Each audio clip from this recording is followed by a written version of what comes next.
Honorable Speaker, I present the budget for 2023-2024. This is the first budget in Amrit Kal. This budget hopes to build on the foundation laid in the previous budget and the blueprint drawn for India at 100. We envision a prosperous and inclusive India in which the fruits of development will reach all sections and citizens, especially our youth, women, farmers, OBCs, scheduled castes and scheduled tribes. In the 75th year of our independence, the world has recognized the Indian economy as a bright star. Our current year's economic growth is estimated to be at 7%. It is notable that this is the highest among all the major economies.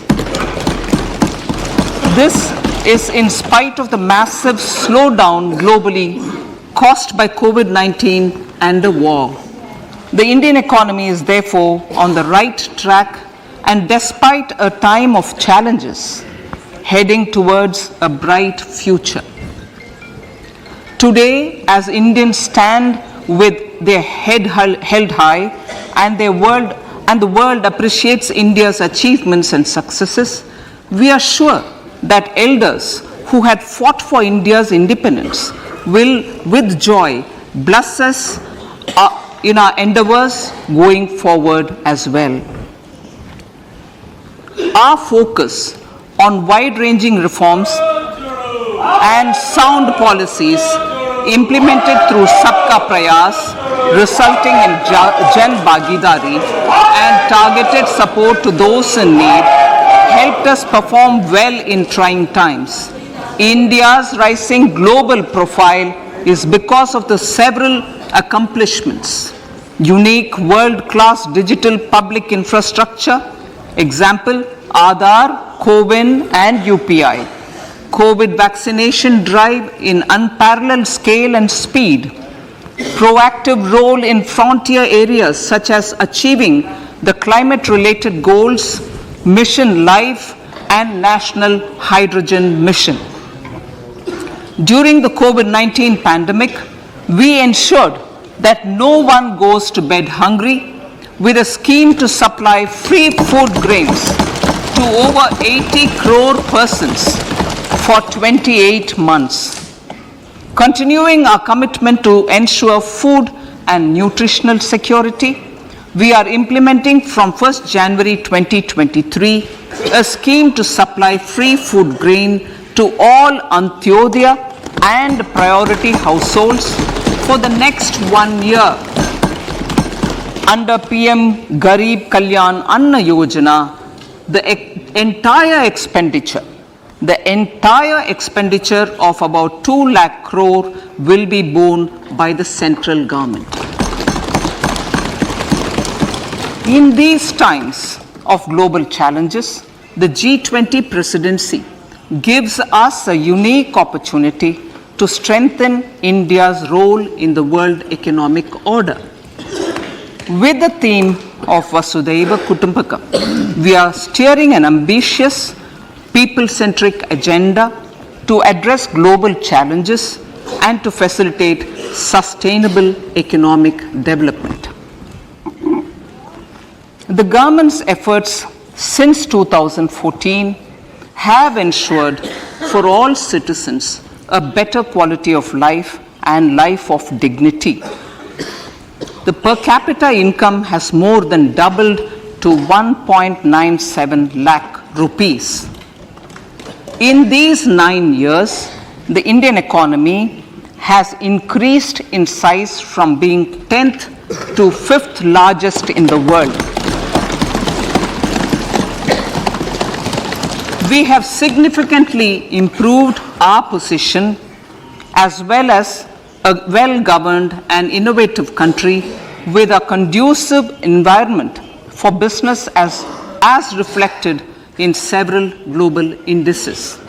we have made a significant progress in many sustainable development goals. The economy has become a lot more formalized, as reflected in the EPFO membership, more than doubling to 27 crore, and rupees 7,400 crore digital payments of 126 lakh crore rupees through UPI in 2022. The efficient implementation of many schemes with universalization of targeted benefits has resulted in inclusive development.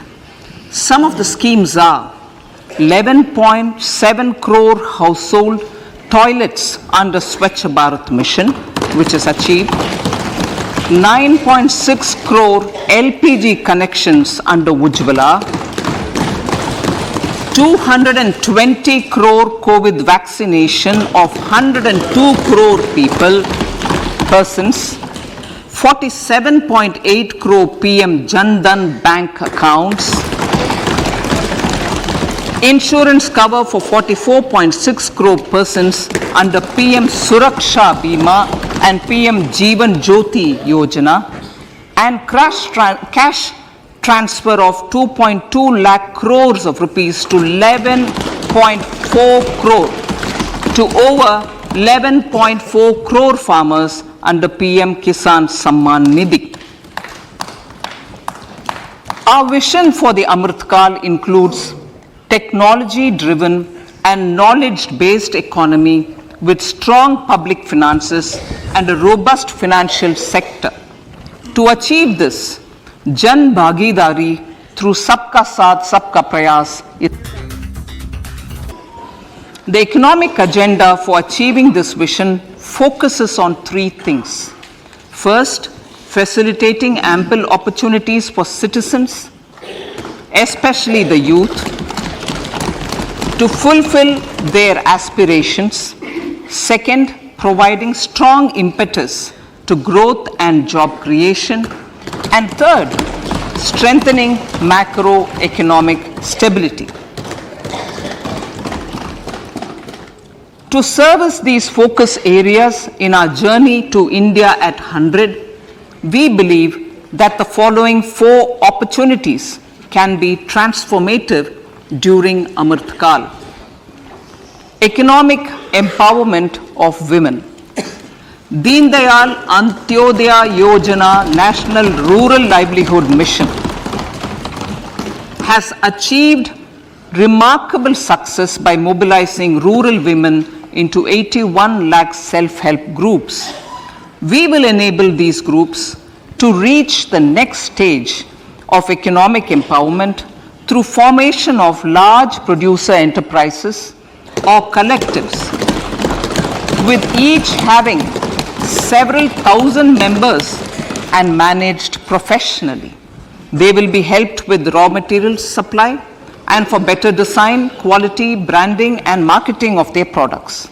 Through supporting these policies, they will be enabled to scale up their operations to serve the large consumer markets, as has been the case with the several startups growing into unicorns. PM Vishwakarma Kaushal Samman, PM Vikas. For centuries, traditional artisans and craftspeople who work with their hands using tools have brought renown for India. They are generally referred to as Vishwakarma. The art and the handicraft created by them represents the true spirit of Atmanirbhar Bharat. For the first time, a package of assistance for them has been conceptualized. The new scheme will enable them to improve the quality, scale, and reach of their products, integrating them with the MSME value chain. The components of this scheme will include not only financial support, but also access to advanced skill training, knowledge of modern digital techniques, and efficient green technologies, brand promotion, linkage with local and global markets, digital payments, and social security. This will greatly benefit the scheduled castes, scheduled tribes, OBCs, women, and people belonging to the weaker sections. Tourism. The country offers immense attraction for domestic as well as foreign tourists. There is a large potential to be tapped in tourism. The sector holds huge opportunities for jobs and entrepreneurship for youth in particular. Promotion of tourism will be taken up on mission mode with active participation of states, convergence of government programs, and public-private partnerships. Green growth. We are implementing many programs for green fuel, green energy, green farming, green mobility, green buildings, and green equipment, and policies for efficient use of energy across various economic sectors. These green growth efforts help in reducing carbon intensity of the economy and provides for large-scale green job opportunities.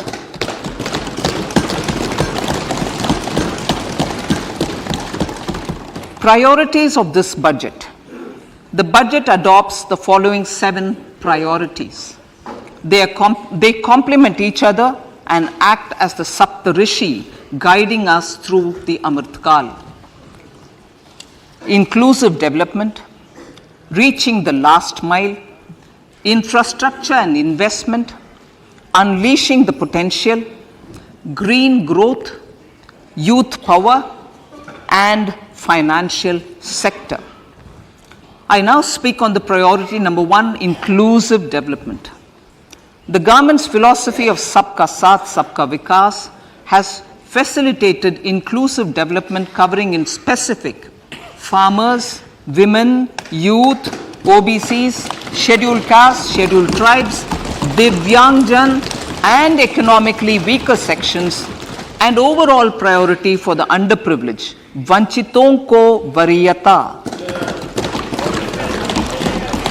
There has also been a sustained focus on Jammu Kashmir, Ladakh, and the Northeast. This budget builds on those efforts. Digital public infrastructure for agriculture. Digital public infrastructure for agriculture will be built as an open source, open standard, and interoperable public good. This will enable inclusive farmer-centric solutions through relevant information services for crop planning and health, improved access to farm inputs, credit and insurance, help for crop estimation, market intelligence, and support for growth of agri-tech industry and startups.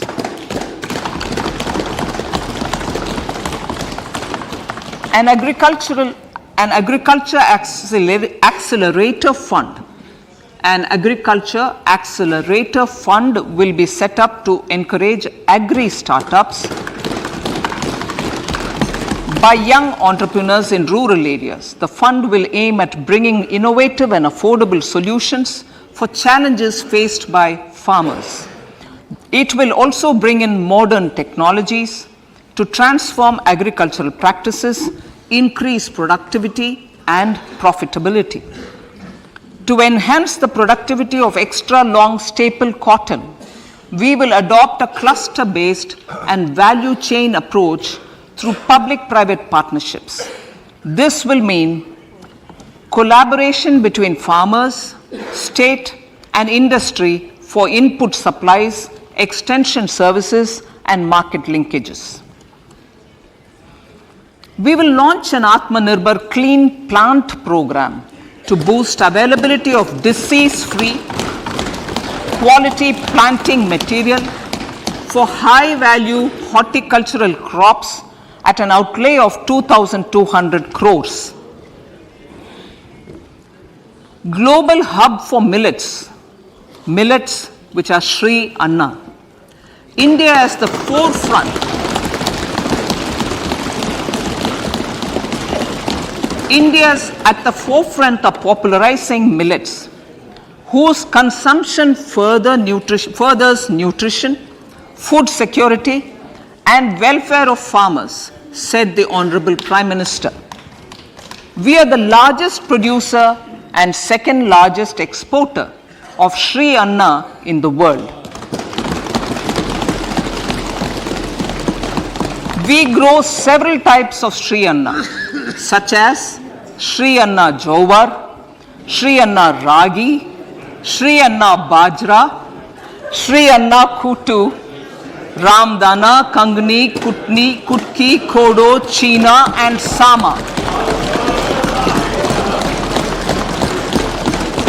These have a number of health benefits and have been an integral part of our food for centuries. I acknowledge with pride the huge service done by small farmers in contributing to the health of fellow citizens by growing these Sri Anna. Now, to make India a global hub for Sri Anna, the Indian Institute of Millet Research, ideally Indian Institute of the Sri Anna Research, Hyderabad, will be supported as the center of excellence for sharing best practices, research, and technologies at the international level. The agricultural credit target will be increased to 20 lakh crores with focus on animal husbandry, dairy, and fisheries. We will launch a new sub-scheme of PM Matsya Sampada Yojana, which is an existing scheme, but we launch a new sub-scheme with targeted investment of 6,000 crores to further enable activities of fishermen, fish vendors, and micro and small entrepreneurs, improve value chain efficiencies, and expand the market. For farmers, especially small and marginal farmers and other marginalized sections, the government is promoting cooperative-based economic development model. A new Ministry of Cooperation was formed with a mandate to realize the vision of Sahkar Se Samriddhi. To realize this vision, the government has already initiated computerization of 63,000 primary agricultural credit societies with an investment of 2,516 crores. In consultation with all the stakeholders and the states, model bylaws for PACS were formulated, enabling them to become multi-purpose PACS. A national cooperative database is being prepared for countrywide mapping of cooperative societies. With this backdrop, we will implement a plan to set up massive decentralized storage capacity.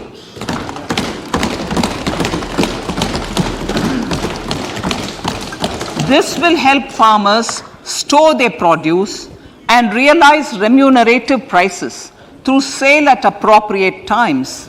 The government will also facilitate setting up of a large number of multi-purpose cooperative societies, primary fisheries societies, and dairy cooperative societies in uncovered panchayat and villages in the next 5 years.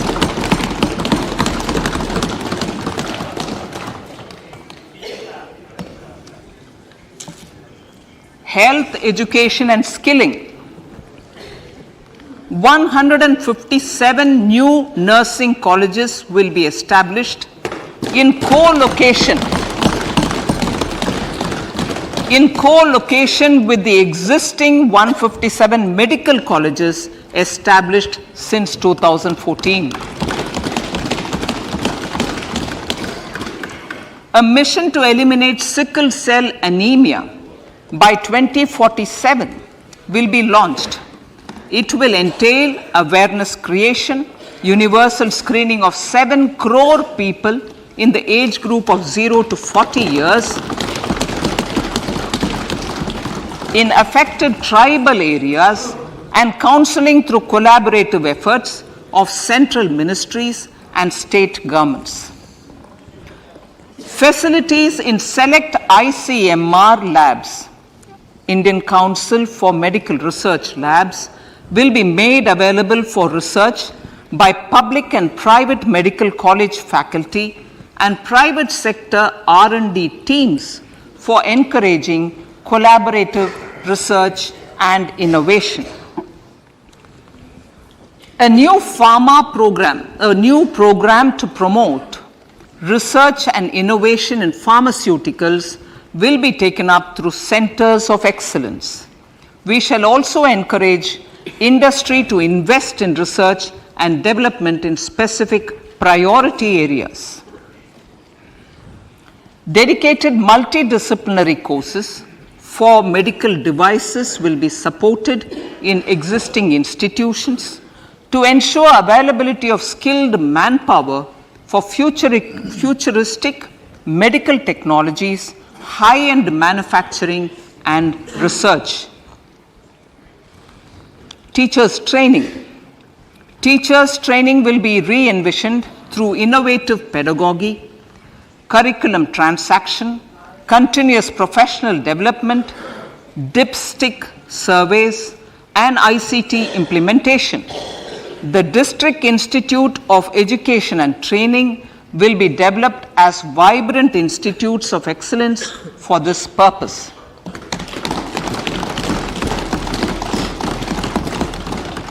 National Digital Library for Children and Adolescents. A National Digital Library for Children and Adolescents will be set up for facilitating availability of quality books across geographies, languages, genres, and levels, and device agnostic accessibility. States will be encouraged to set up physical libraries for them at panchayat and ward levels and provide infrastructure for accessing the national digital library resources. Additionally, to build a culture of reading and to make up for pandemic time learning loss, the National Book Trust, the Children's Book Trust, and other sources will be encouraged to provide and replenish non-curricular titles in regional languages and in English to these physical libraries. Collaboration with NGOs that work in literacy will also be a part of this initiative to inculcate financial literacy. Financial sector regulators and organizations will be encouraged to provide age-appropriate reading material to these libraries. I move to priority 2, reaching the last mile. Prime Minister Vajpayee's government had formed the Ministry of Tribal Affairs and the Department of Development of Northeast Region to provide a sharper focus to the objective of reaching the last mile. Our government has formed the Ministries of Ayush, Fisheries, Animal Husbandry and Dairying, Skill Development, Jal Shakti and Cooperation. Building on the success of the Aspirational Districts program, the government has recently launched the Aspirational Blocks program covering 500 blocks for saturation of essential government services across multiple domains such as health, nutrition, education, agriculture, water resources, financial inclusion, skill development, and basic infrastructure. Manya Speaker, Sir, Pradhan Mantri PBTG, which is Primitive Vulnerable Tribal Groups Development Mission, is being launched. To improve socio-economic conditions of the particularly vulnerable tribal groups, the PBTGs as we refer them to, Pradhan Mantri PBTG Development Mission will be launched. This will saturate PBTG families and habitations with basic facilities such as safe housing, clean drinking water and sanitation, improved access to education, health, nutrition, road and telecom connectivity, and sustainable livelihood opportunities. An amount of 15,000 crores will be made available to implement the mission in the next 3 years under the Development Action Plan for the Scheduled Tribes. Ekalavya Model Residential Schools. In the next 3 years, Center will recruit 38,800 teachers and support staff for the 740 Ekalavya Model Residential Schools, which is serving 3.5 lakh tribal students.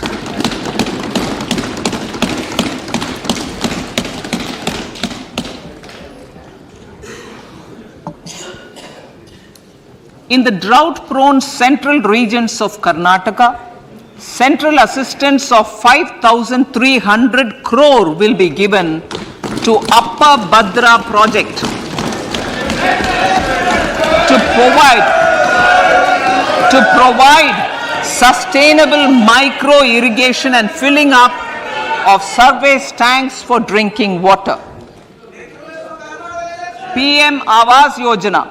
The outlay for PM Awas Yojana is being enhanced by 66% to over 79,000 crores. Bharat Shared Repository of Inscriptions will be set up in a digital epigraphy museum with digitization of 1 lakh ancient inscriptions in the first stage. Support for poor prisoners. For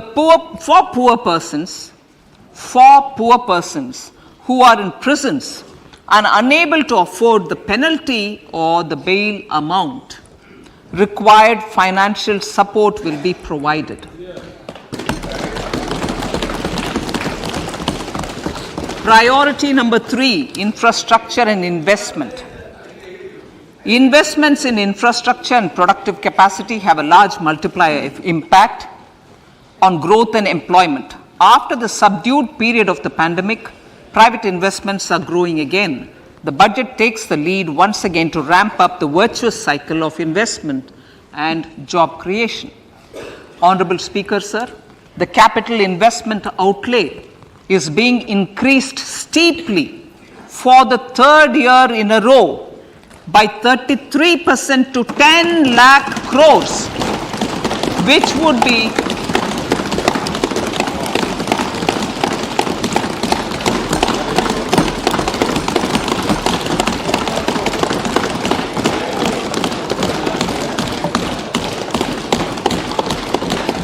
which would be 3.3% of GDP. This will almost be 3 times the outlay made in 2019-20.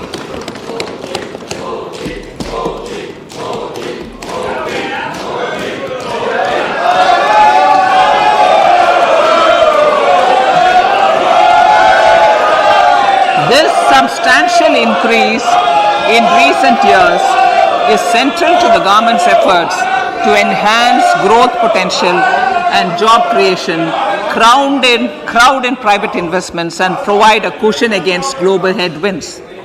The direct capital investment by the center is complemented by the provision made for creation of capital assets through grants and aids to state. The effective capital expenditure of the center is budgeted at 13.7 lakh crore rupees, which will be 4.5% of GDP. Support to state governments for capital investment. I have decided to continue the 50-year interest-free loan to state governments for 1 more year to spur investment in infrastructure and to incentivize them for complementary policies actions with a significantly enhanced outlay of 1.3 lakh crores. The newly established Infrastructure Finance Secretariat will assist all stakeholders for more private investment in infrastructure, including railways, roads, urban infrastructure, and power, which are predominantly depend on public resources. The harmonized master list of infrastructure will be reviewed by an expert committee for recommending the classification and financing framework suitable for Amartkal. A capital outlay, I'm talking about railways now, sir, Honorable Speaker. Railways. A capital outlay of 2.40 lakh crores has been provided for the railways. This is the highest ever outlay this highest ever outlay is about 9 times the outlay made in 2013-14. 100 critical transport infrastructure projects for last and first mile connectivity for ports, coal, steel, fertilizer and food grain sectors have been identified. They will be taken up on priority with investment of 75,000 crores, including 15,000 crore from private sources. 50 additional airports, heliports, water aerodromes, and advanced landing grounds will be revived for improving regional air connectivity.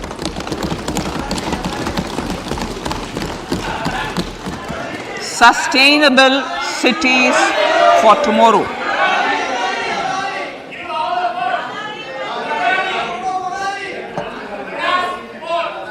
States and cities will be encouraged to undertake urban planning reforms and actions to transform our cities into sustainable cities of tomorrow. This means efficient use of land resources, adequate resources for urban infrastructure, transit-oriented development, enhanced availability and affordability of urban land and opportunities for all. Through property tax governance reforms and ring-fencing user charges on urban infrastructure, cities will be incentivized to improve their creditworthiness for municipal bonds.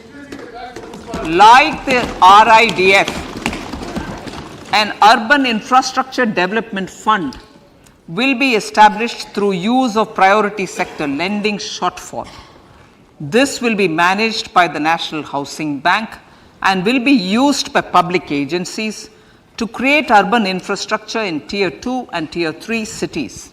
States will be encouraged to leverage resources from the grants of the 15th Finance Commission as well as existing schemes to adopt appropriate user charges while accessing the UIDF. We expect to make available 10,000 crore rupees per annum for this purpose. All cities and towns will be enabled for 100% mechanical desludging of septic tanks and sewers to transition from manhole to machine hole mode.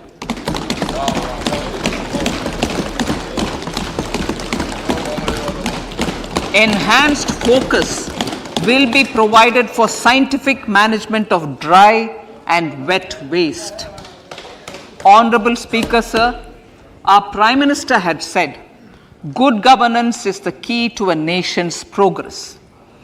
Our government is committed to providing a transparent and accountable administration which works for the betterment and welfare of common citizens. Mission Karma Yogi. Under Mission Karma Yogi, Centre, states and the union territories are making and implementing capacity building plans for civil servants. The government has also launched an integrated online training platform, I Got Karma Yogi, to provide continuous learning opportunities for lakhs of government employees to upgrade their skills and facilitate people-centric approach. Sir, for enhancing ease of doing business, more than 39,000 compliances have been reduced, and more than 3,400 legal provisions have been decriminalized. For furthering the trust-based governance, we have introduced the Jan Vishwas Bill to amend 42 central acts.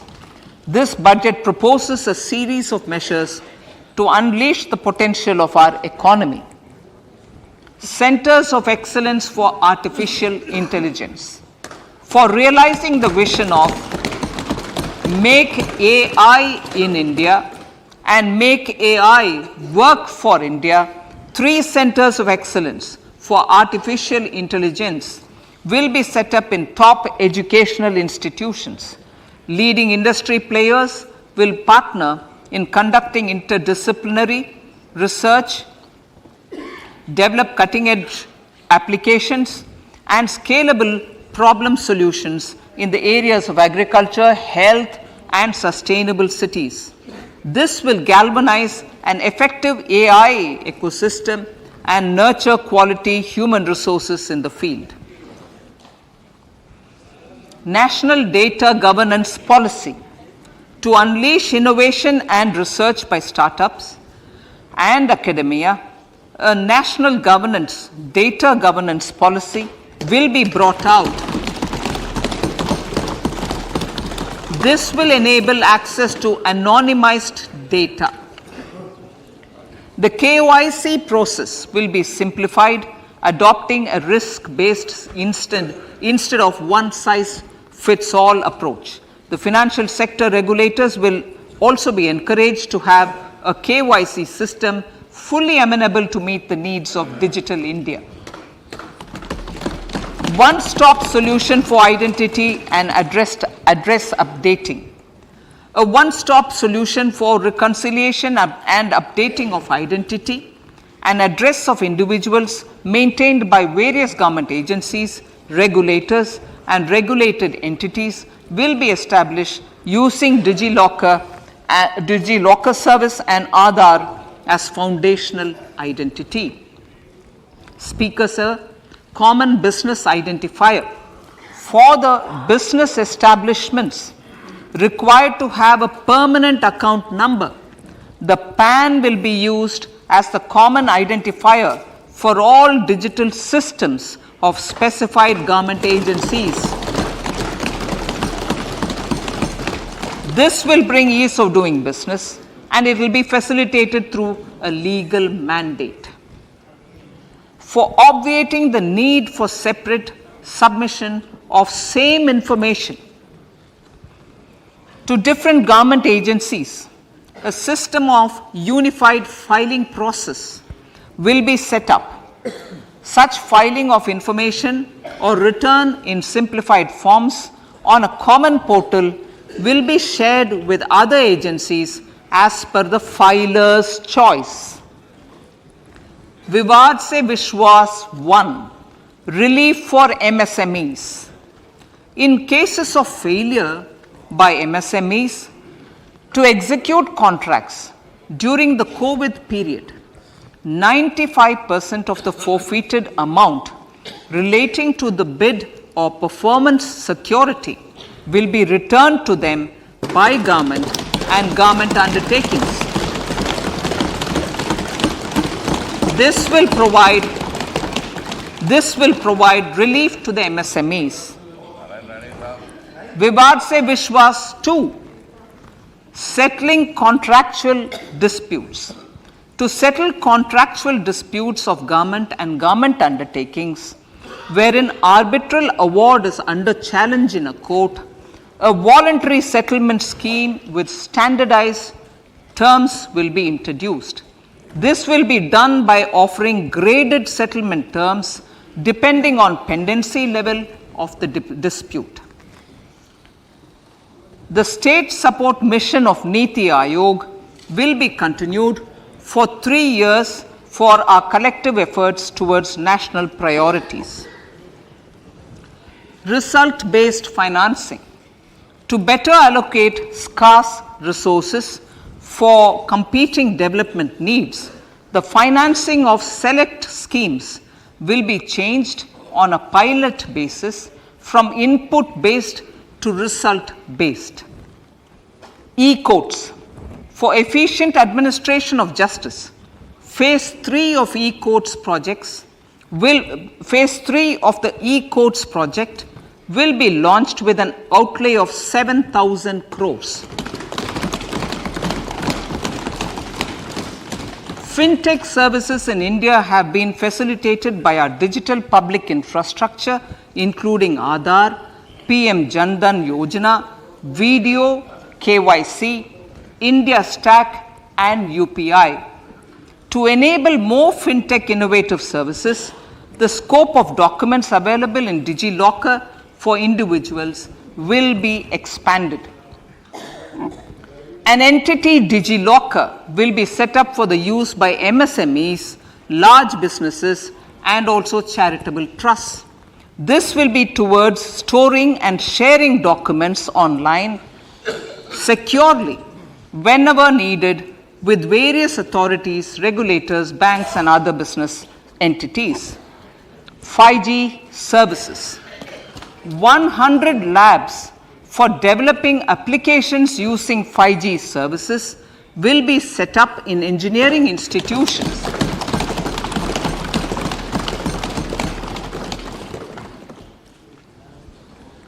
To realize a new range of opportunities, business models, and employment potential, the labs will cover, among others, applications such as smart classrooms, precision farming, intelligent transport systems, and healthcare applications.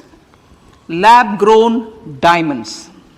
Lab-grown diamonds is a technology and innovation-driven emerging sector with high employment potential. These environment-friendly diamonds, which have optically and chemically the same properties as natural diamonds. To encourage indigenous production of LGD, lab-grown diamond seeds and machines, and to reduce import dependency, a research and development grant will be provided to one of the IITs for 5 years. To reduce the cost of production, a proposal to review the custom duty on LGD seeds will be indicated in Part B of the speech. I come to the fifth priority, Honorable Speaker, sir, green growth. Honorable Prime Minister has given a vision for life or lifestyle for environment to spur a movement of environmentally conscious lifestyle. India is moving forward firmly for the Panchamrit, the net zero carbon emission by 2070 to usher in green industrial and economic transition. This budget builds on our focus on green growth. The recently launched National Green Hydrogen Mission, with an outlay of 19,700 crores, will facilitate transition of the economy to low carbon intensity, reduce dependence on fossil fuel imports, and make the country assume technology and market leadership in this sunrise sector. Our target is to reach an annual production of 5 MMT by 2030. Energy transition.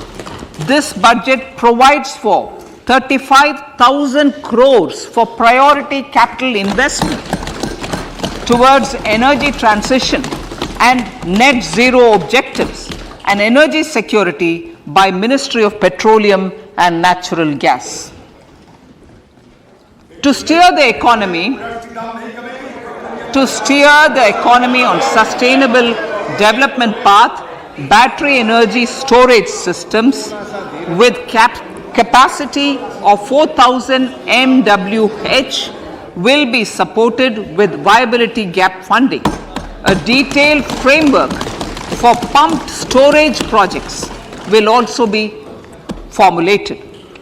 Renewable energy evacuation. the interstate transmission system for evacuation and grid integration of 13 gigawatt renewable energy from Ladakh will be constructed with investment of 20,700 crore, including central support of 8,300 crores. Green Credit Program. For encouraging behavioral change, a green credit program will be notified under the Environment Protection Act. This will incentivize environmentally sustainable and responsive actions by companies, individuals, and local bodies, and help mobilize additional resources for such activities.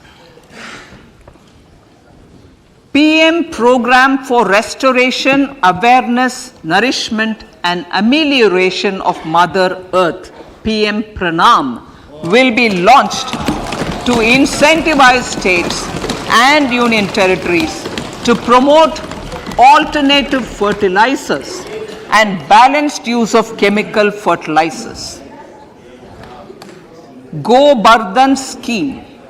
500 new waste to wealth plants under Go Bardhan, galvanizing organic bio-agro resources done. Go Bardhan scheme will be established for promoting circular economy. These will include 200 compressed biogas plants, including 75 plants in urban areas, and 300 community or cluster-based plants at a total investment of 10,000 crores.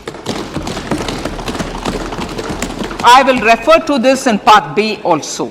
In due course, a 5% CBG mandate will be introduced for all organizations marketing natural and biogas. For collection of biomass and distribution of biomanure, appropriate fiscal support will also be provided. Bharatiya Prakritik Kheti Bio Input Resource Centers. Over the next 3 years, we will facilitate 1 crore farmers to adopt natural farming. For this, Honorable Speaker, 10,000 bio input resource centers will be set up, creating a national level distributed micro fertilizer and pesticide manufacturing network. Mishti.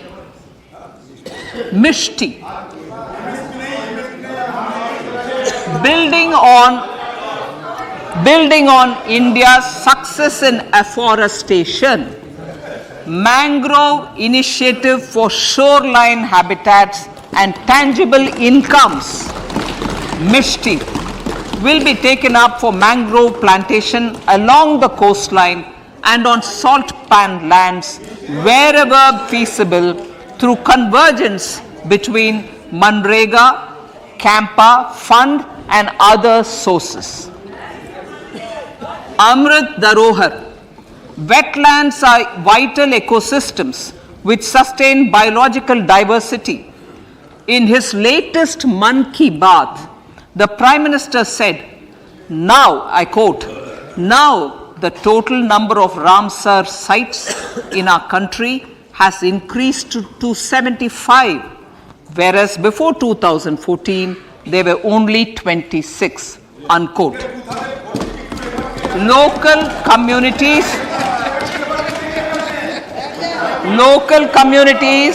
have always been at the forefront of conservation efforts. The government will promote their unique conservation values through Amrit Dharohar, a scheme that will be implemented over the next 3 years to encourage optimal use of wetlands and enhance biodiversity, carbon stock, ecotourism opportunities, and income generation for local communities. Coastal shipping. Coastal shipping will be promoted as the energy efficient and lower cost mode of transport, both for passengers and freight, through PPP mode with viability gap funding. Vehicle replacement.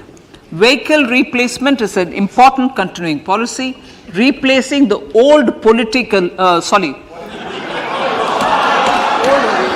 I know. Replacing.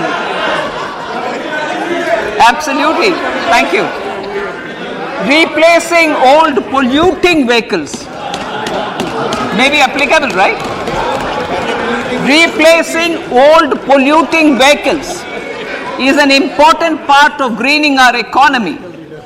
In furtherance of the vehicle scrapping policy mentioned in Budget 21-22, I have allocated adequate funds to scrap old vehicles of the central government. States will also be supported in replacing old vehicles and old state ambulances. Honorable Speaker, sir, I move to priority 6, youth power.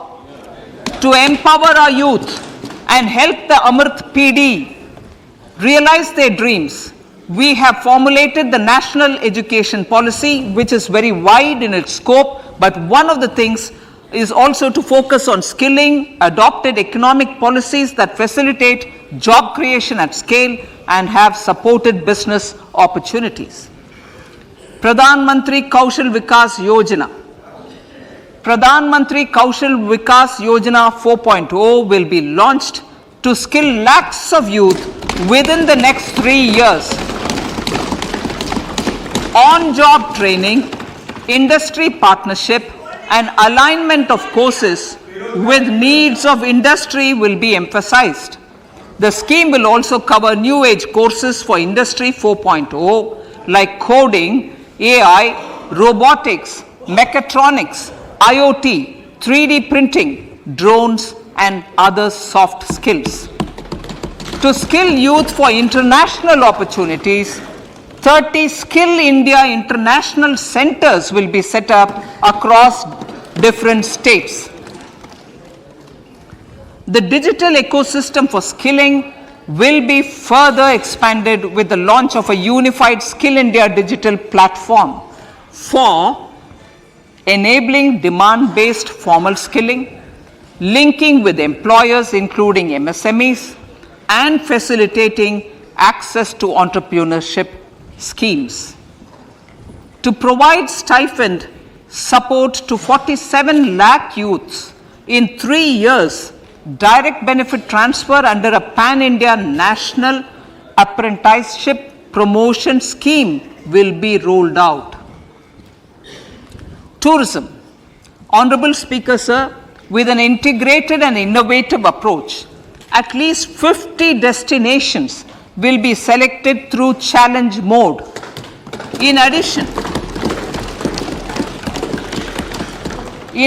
to aspects such as physical connectivity, virtual connectivity, tourist guides, high standards for food streets, and tourist security, all the relevant aspects would be made available on an app to enhance tourist experience.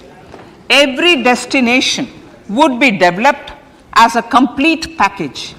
The focus of development of tourism would be on domestic as well as foreign tourists.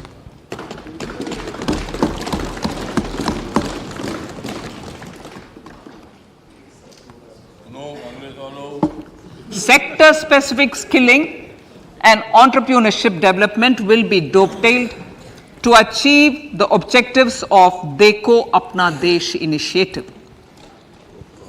This was launched as an appeal by the Honorable Prime Minister to the middle class to prefer domestic tourism over international tourism. The integrated development of theme-based tourist circuits, the Swadesh Darshan scheme, was also launched. Under the Vibrant Villages program, tourism infrastructure and amenities will be facilitated in border villages. Unity Mall. States will be encouraged to set up a Unity Mall in their state capital or most prominent tourism center or the financial capital for promotion and sale of their one district, one product and GI products and other handicraft products, and for providing space for such products of all other states as well. Sir, priority number 7, Financial sector.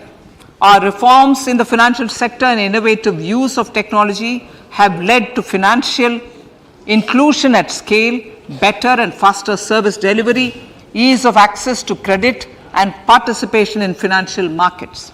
This budget proposes to further these measures. Credit guarantee for MSMEs. Last year, I proposed revamping of the credit guarantee scheme for the MSMEs. I am happy to announce that the revamped scheme will take effect from 1st April 2023 through infusion of 9,000 crores in the corpus.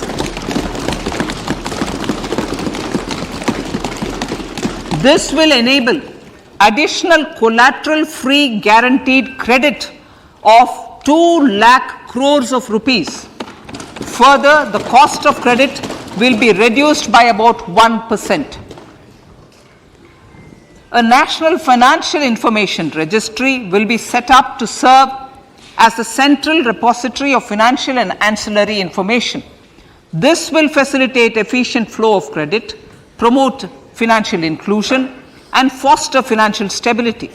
A new legislative framework will govern this credit public infrastructure and will be designed in consultation with the RBI. To meet the needs of Amritkal and to facilitate optimum regulation in the financial sector, public consultation, as necessary and feasible, will be brought to the process of regulation making and issuing subsidiary directions. To simplify, to ease, and to reduce cost of compliance, financial sector regulators will be requested to carry out a comprehensive review of existing regulations. For this, they will consider suggestions from public and regulated entities. Time limits to decide the application under various regulations will also be laid down. Honorable Speaker, sir, to enhance business activities in GIFT IFSC, the following measures will be taken. Delegating powers under the SEZ Act to the IFSCA to avoid dual regulation.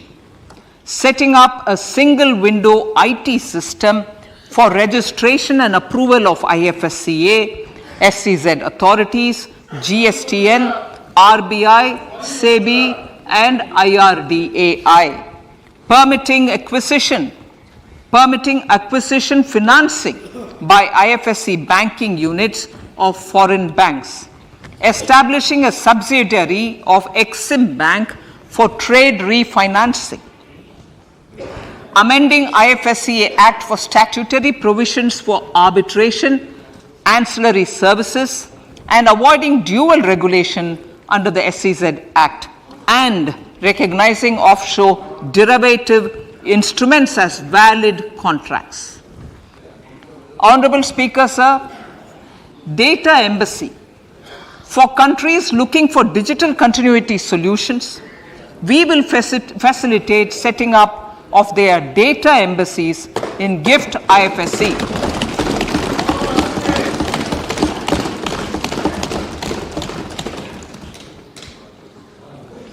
Improving governance and investor protection in banking sector.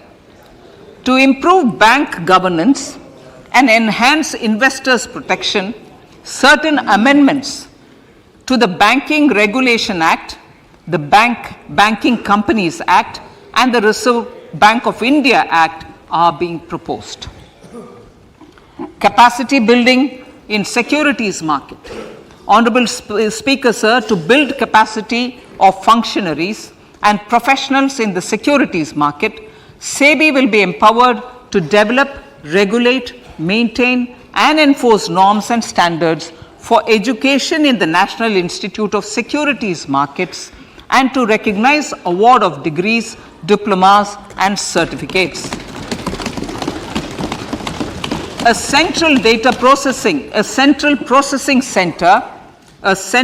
processing center will be set up for faster response to companies through centralized handling of various forms filed with field officers under the Companies Act.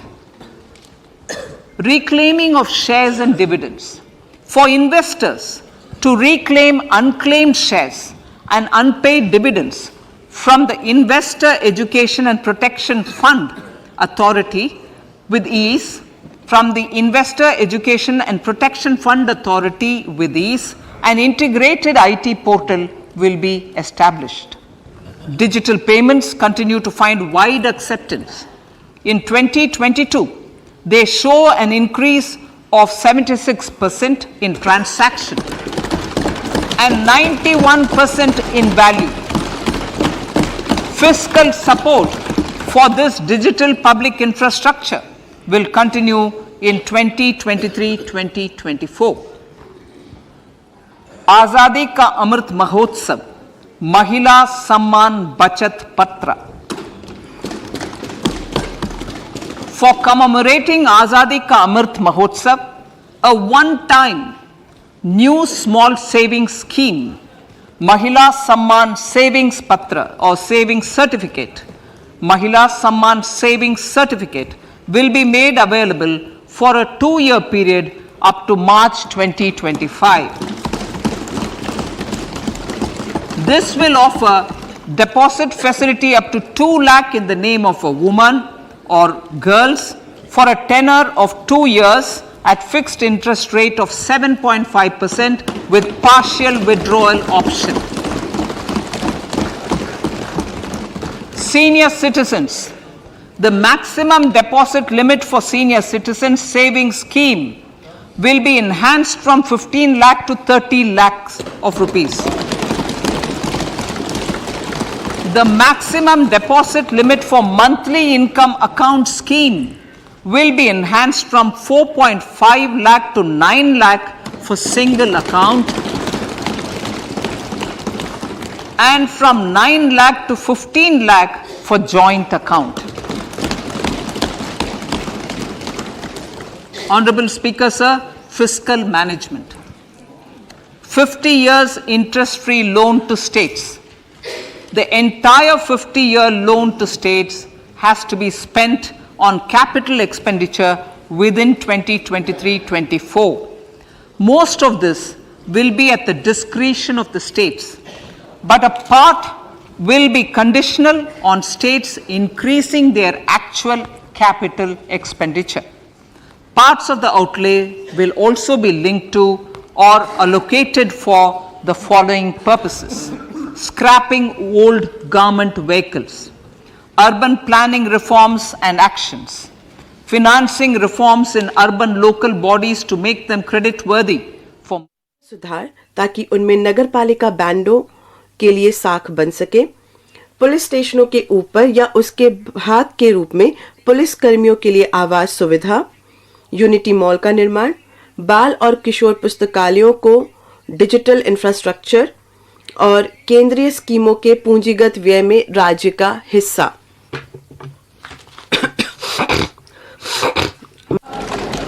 Fiscal deficit of states. States will be allowed a fiscal deficit of 3.5% of GSDP, of which 0.5% will be tied to power sector reforms. Revised estimates 2022 to 2023. The revised estimate, Honorable Speaker, sir, of the total receipts other than borrowing is 24.3 lakh crores, of which the net tax receipts are 20.9 lakh crores. The revised estimate of the total expenditure is 41.9 lakh crores of rupees, of which the capital expenditure is about 7.3 lakh crores. The revised estimate of the fiscal deficit is 6.4% of GDP, adhering to the budget estimate. 2023-24 budget अनुमान वर्ष 2023-24.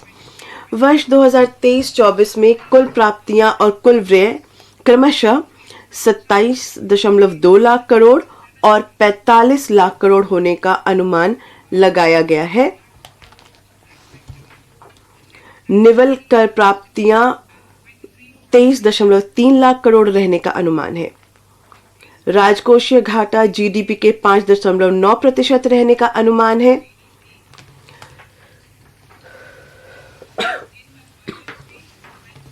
वर्ष 2021-22 के अपने budget भाषण में मैंने यह घोषणा की थी कि हम कालांतर में राजकोषीय घाटे को सतत रूप से अच्छी तरह कम करने के साथ वर्ष 2025-26 तक राजकोषीय घाटे को 4.5% से नीचे रखने के लिए राजकोषीय समेकन के मार्ग पर चलते रहने की योजना बना रहे हैं। हमने इस मार्ग का अनुसरण करना जारी रखा है और मैं अपना इरादा दोहराती हूँ कि हम वर्ष 2025-26 तक राजकोषीय घाटे को जीडीपी के 4.5% के नीचे ले आएंगे। To finance the fiscal deficit, वर्ष 2023-24 में राजकोषीय घाटे का वित्त पोषण करने के लिए दिनांकित प्रतिभूतियों से निवल बाजार उधारियां 11.8 लाख करोड़ रुपए होने का अनुमान लगाया गया है। शेष वित्त पोषण लघु बचतों और अन्य स्रोतों से आने की अपेक्षा है। सकल बाजार उधारियां 15.4 लाख करोड़ रुपए होने का अनुमान लगाया गया है। माननीय अध्यक्ष महोदय, अब मैं अपने भाषण के भाग ख को पढ़ती हूं।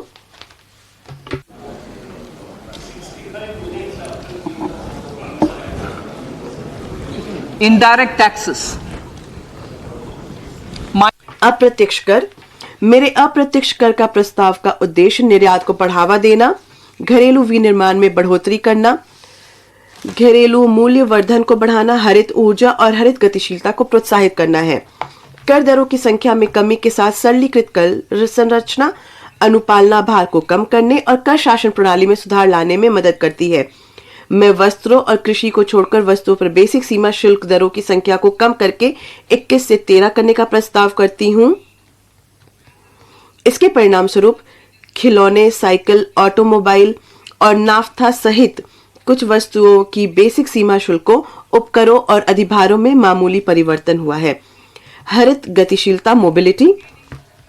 मिश्रित कंप्रेस प्राकृतिक गैस पर कर प्रपात से बचने के लिए मैं उसमें सम्मिलित कंप्रेस्ड बायोगैस, जिस पर जीएसटी भुगतान किया गया है, उस पर उत्पाद शुल्क से छूट देने का प्रस्ताव करती हूं। हरित मोबिलिटी को और संवेग प्रदान करने के लिए इलेक्ट्रिक वाहनों में प्रयुक्त बैटरियों के लिथियम आयन सेलों के विनिर्माण के लिए आवश्यक पूंजीगत वस्तुओं और मशीनरी के आयात पर सीमा शुल्क में छूट दी जा रही है। As well. Electronics, as a result of various initiatives of the government. Electronics. चरणबद्ध विनिर्माण कार्यक्रम सहित सरकार ने विभिन्न पहलों के परिणाम स्वरूप भारत में मोबाइल फोन का उत्पादन वर्ष 2014-15 में करीब 18,900 करोड़ रुपए मूल्य के 5.8 करोड़ यूनिट से बढ़कर पिछले वित्तीय वर्ष में 2,75,000 करोड़ रुपए मूल्य के 31 करोड़ यूनिट तक पहुंच गया है। मोबाइल फोनों के विनिर्माण में घरेलू मूल्य वर्धन को और बढ़ाने के लिए मैं कुछ एक पुर्जों और कैमरा लेंसों जैसे आदानों के आयात पर बेसिक सीमा शुल्क में राहत देने और लिथियम आयन बैटरी सेलों पर रियायती शुल्क को 1 और वर्ष के लिए जारी रखना प्रस्तावित करती हूं। On lithium ion cells for batteries for another year. Similarly, इसी प्रकार टेलीविजन के विनिर्माण में मूल्य वर्धन को बढ़ावा देने के लिए मैं टीवी पैनल के ओपन सेलों के पुर्जों पर बेसिक सीमा शुल्क को घटाकर 2.5% करने का प्रस्ताव करती हूं। इलेक्ट्रिकल शुल्क संरचना के व्युत्क्रमण में दोष सुधार करने के लिए और इलेक्ट्रिक रसोई घर चिमनियों के विनिर्माण को प्रोत्साहित करने के लिए इलेक्ट्रिक रसोई घर चिमनियों पर बेसिक सीमा शुल्क को 7.5% से बढ़ाकर 15% करने और इस उपकरण के हिट क्वाइल पर आयात शुल्क को 20% से घटाकर 15% करने का प्रस्ताव करती हूं। रसायन और पेट्रो रसायन। denatured ethyl alcohol. रसायन उद्योग में डीनेचर्ड इथाइल अल्कोहल का उपयोग किया जाता है। मैं इस पर बेसिक सीमा शुल्क में छूट देने का प्रस्ताव करती हूं। इससे इथेनॉल मिशन कार्यक्रम में भी सहायता मिलेगी और ऊर्जा पारगमन के हमारे प्रयास सुगम होंगे। एसिड ग्रेड फ्लोस पार पर बेसिक सीमा शुल्क को भी 5% से कम कर 2.5% किया जा रहा है ताकि घरेलू फ्लोरोकेमिकल्स उद्योग प्रतिस्पर्धा बना रहे। इसके अलावा एपीक्लोरोहाइड्रिन के विनिर्माण के लिए प्रयुक्त कच्चे ग्लिसरीन पर बेसिक सीमा शुल्क को 7.5% से कम कर 2.5% करने का प्रस्ताव किया गया है।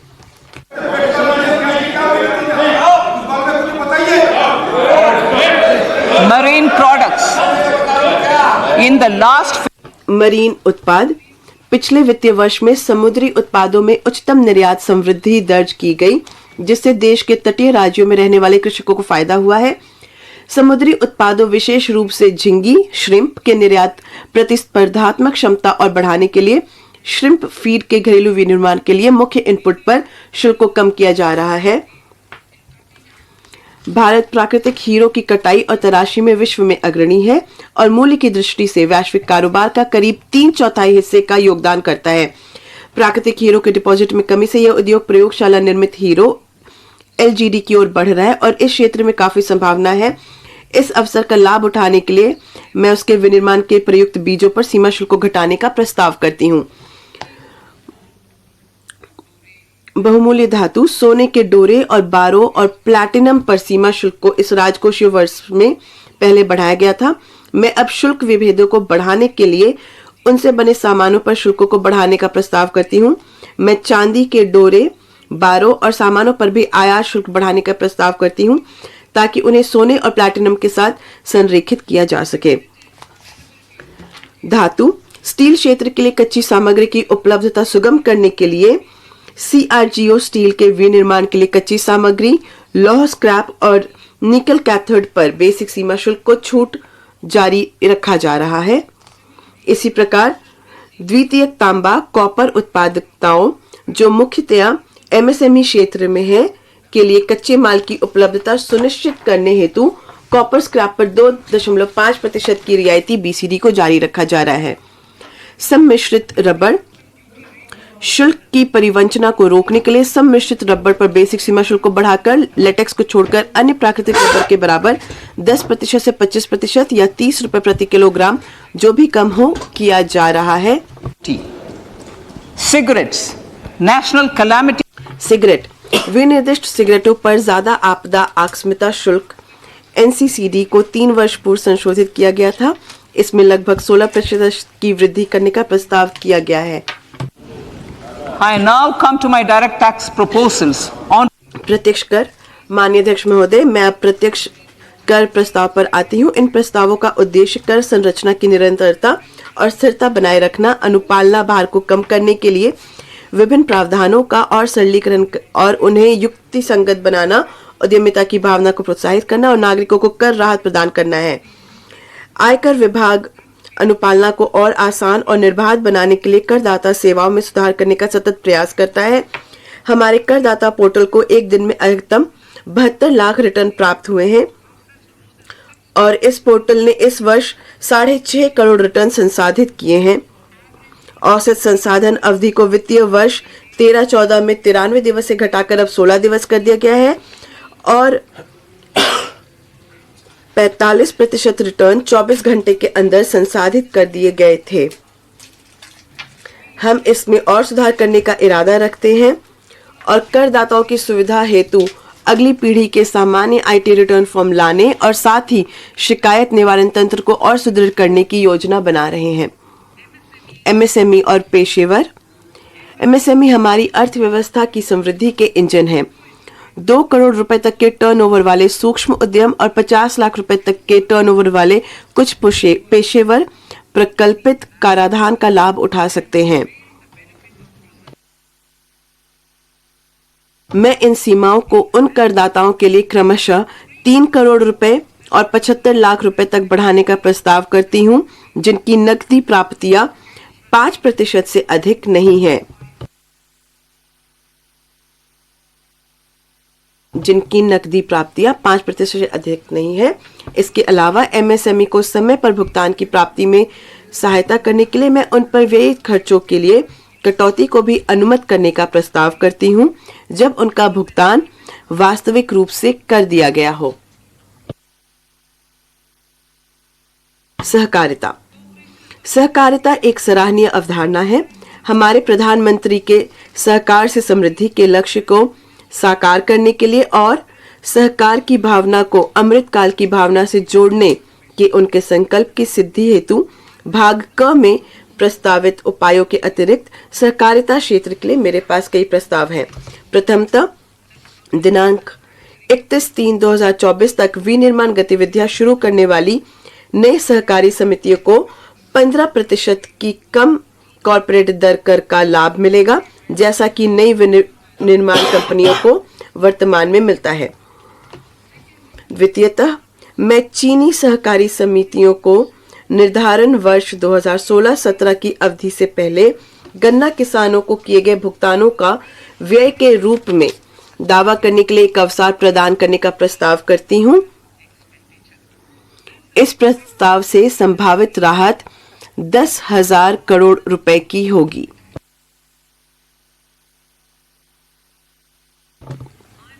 तृतीयतः मैं प्राथमिक कृषि सहकारी समितियों और प्राथमिक सहकारी कृषि एवं ग्रामीण विकास बैंकों को नकद में दिए गए जमा एवं ऋणों हेतु 2 लाख रुपए प्रति सदस्य की उच्चतर सीमा प्रदान करती हूं। इसे दोहराती हूं। तृतीयतः मैं प्राथमिक कृषि सहकारी समितियों और प्राथमिक सहकारी कृषि एवं ग्रामीण विकास बैंकों को नकद में दिए गए जमा एवं ऋणों हेतु 2 लाख रुपए प्रति सदस्य की उच्चतर सीमा प्रदान करती हूं। इसी प्रकार से सहकारी समितियों को टीडीएस के लिए नकदी आहरण पर 3 करोड़ रुपए की उच्चतर सीमा प्रदान की जा रही है। स्टार्टअप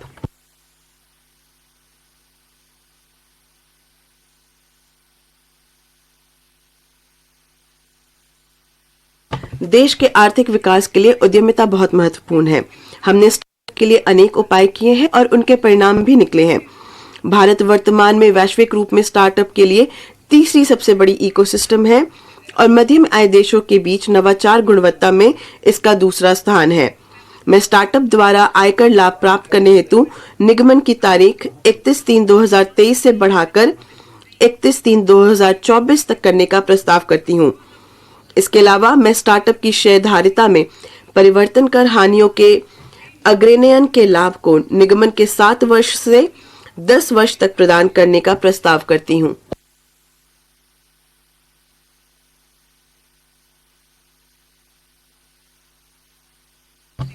आयुक्त स्तर पर अपीलों के लंबन को कम करने के लिए मैं छोटी अपीलों को निपटाने के लिए लगभग 100 संयुक्त आयुक्तों की तैनाती का प्रस्ताव करती हूँ।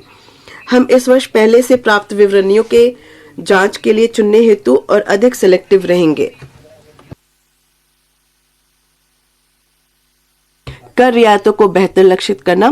कर रियायतों और छूटों को बेहतर लक्षित करने के लिए मैं धारा 54 और 54 के तहत आवासीय गृह में किए गए निवेश पर पूंजीगत लाभों से कटौती की सीमा को 10 करोड़ रुपए करने का प्रस्ताव करती हूं। इसी उद्देश्य से दूसरा प्रस्ताव अत्यधिक मूल्य वाली बीमा पॉलिसियों की आयकर छूट को सीमित करना है। युक्तिसंगत बनाना। माननीय अध्यक्ष महोदय, युक्तिसंगत बनाने और सरलीकरण से संबंधित कई प्रस्ताव हैं।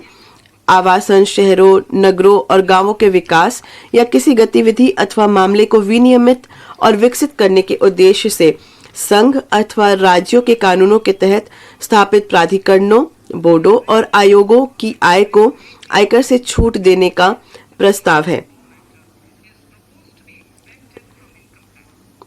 इस दिशा में अन्य प्रमुख उपाय निम्नानुसार है।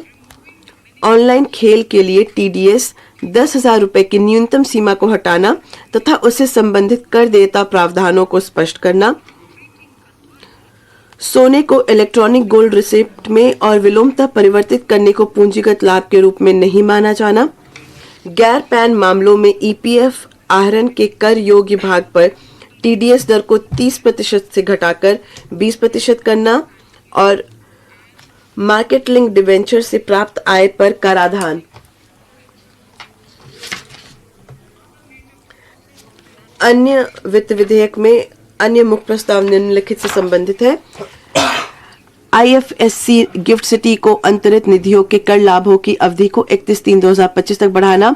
आयकर अधिनियम की धारा 276 क के तहत गैर अपराधीकरण आईडीबीआई बैंक के सहित रणनीतिक विनिवेश के मामले में हानियों को अग्रेनित करना और अग्निवीर निधि को ईईई स्तर प्रदान करना। Personal व्यक्तिगत आयकर।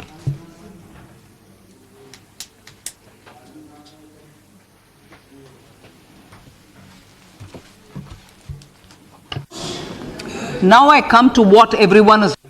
मैं अब वह बताना चाहती हूँ जिसका सबको इंतजार है, व्यक्तिगत आयकर। मुझे 5 प्रमुख घोषणाएं करनी है इस बारे में। ये मुख्यतः हमारे परिश्रमी मध्यम आय वर्ग के लिए है, के लाभ के लिए है। जो पहली घोषणा है वो रिबेट से संबंधित है। वर्तमान में पुरानी और नई आयकर व्यवस्थाओं में 5 लाख रुपए तक की आय वाले किसी व्यक्ति किसी प्रकार के आय का भुगतान नहीं करते हैं। मैं रिबेट की सीमा को नई कर व्यवस्था में 7 लाख रुपए तक बढ़ाने का प्रस्ताव करती हूं।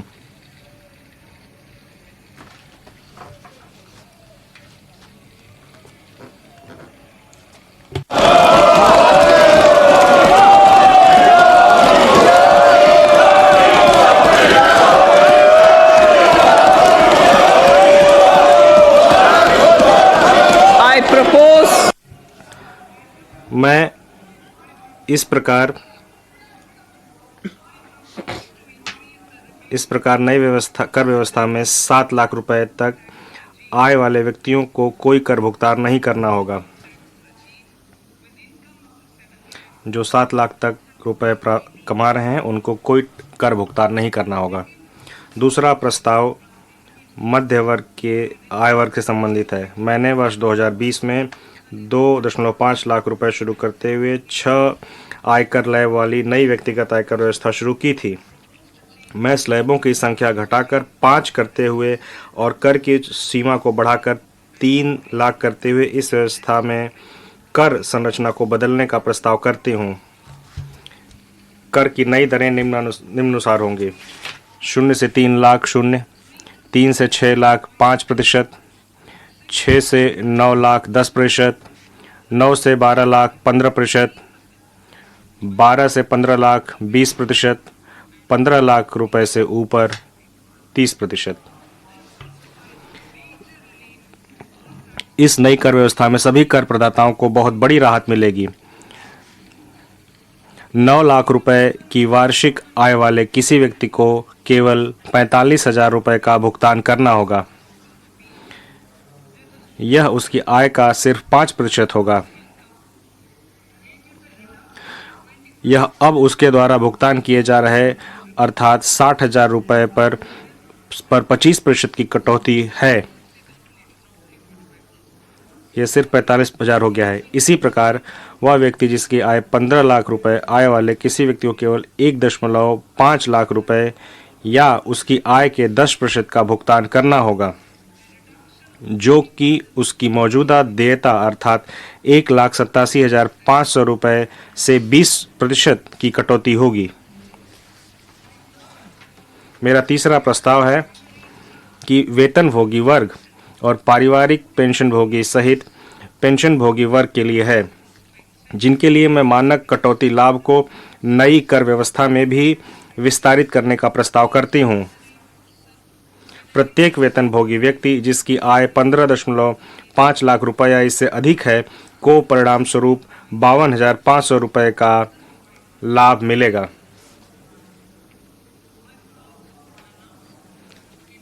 मेरी चौथी घोषणा हमारे देश की अधिकतम कर दर जो कि 42.74% है से संबंधित है। यह विश्व में सबसे अधिक कर दरों में से एक है।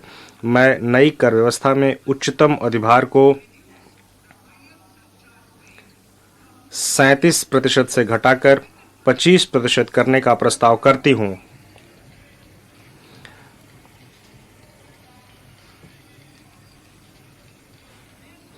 इसके परिणाम स्वरूप अधिकतम कर दर घटकर 39% हो जाएगी। अंततः गैर सरकारी वेतनभोगी कर्मचारियों की सेवानिवृत्ति पर अवकाश के नगदीकरण पर 3 लाख रुपए तक की सीमा की छूट अंतिम बार वर्ष 2002 में नियत की गई थी, जब सरकार में अधिकतम मूल वेतन 30,000 रुपये प्रतिमाह था। सरकारी वेतन वृद्धि के अनुरूप मैं इस सीमा को बढ़ाकर 25 लाख रुपए करने का प्रस्ताव करती हूं।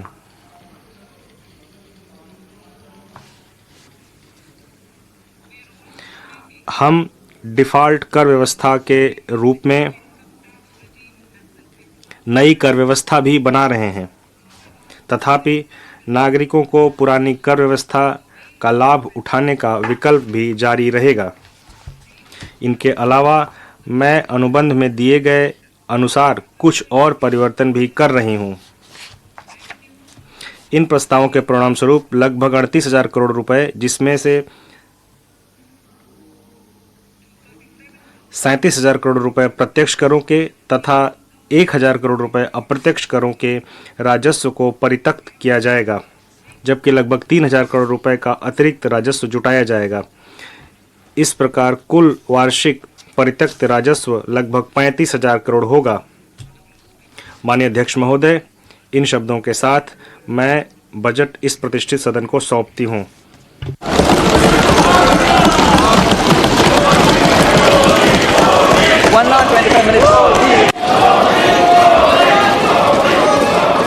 आइटम नंबर 1, माननीय item number 2, Shrimati Nirmala Sitharaman ji. Sir, with your permission, I lay on the table of the following statements. Under Section 3(1) of the Fiscal Responsibility Budget Management Act 2003, 1. Medium-term fiscal policy cum fiscal policy strategy statement and macroeconomic framework statement. माननीय सदस्यगण, जैसा कि आपको समाचार भाग 2 के माध्यम से पहले ही सूचित किया जा चुका है कि माननीय वित्त मंत्री जी के बजट भाषण की प्रतियां हार्ड कॉपी के रूप में उपलब्ध कराई गई है। आप बजट भाषण की अपनी अपनी प्रति प्रकाशन फलक से ले लें। आपको ये भी सूचित किया जाता है कि माननीय मंत्री द्वारा बजट प्रस्तुत किए जाने के पश्चात उसकी प्रतियां आपको मेंबर्स पोर्टल के माध्यम से उपलब्ध करा दी जाएगी। आइटम नंबर 3, माननीय मंत्री जी, वित्त मंत्री जी। Sir, with your permission, आपकी अनुमति से मैं जो वित्त विधेयक है 2023-22-23 उसको सदन में इसके पक्ष में हाँ गए, जो सदस्य विरोध में ना गए, मेरे विचार में निर्णय हाँ वालों के पक्ष में माननीय मंत्री जी विधेयक को पुनर्स्थापित करें। sir, महोदय, मैं विधेयक पुनर्स्थापित करती हूँ।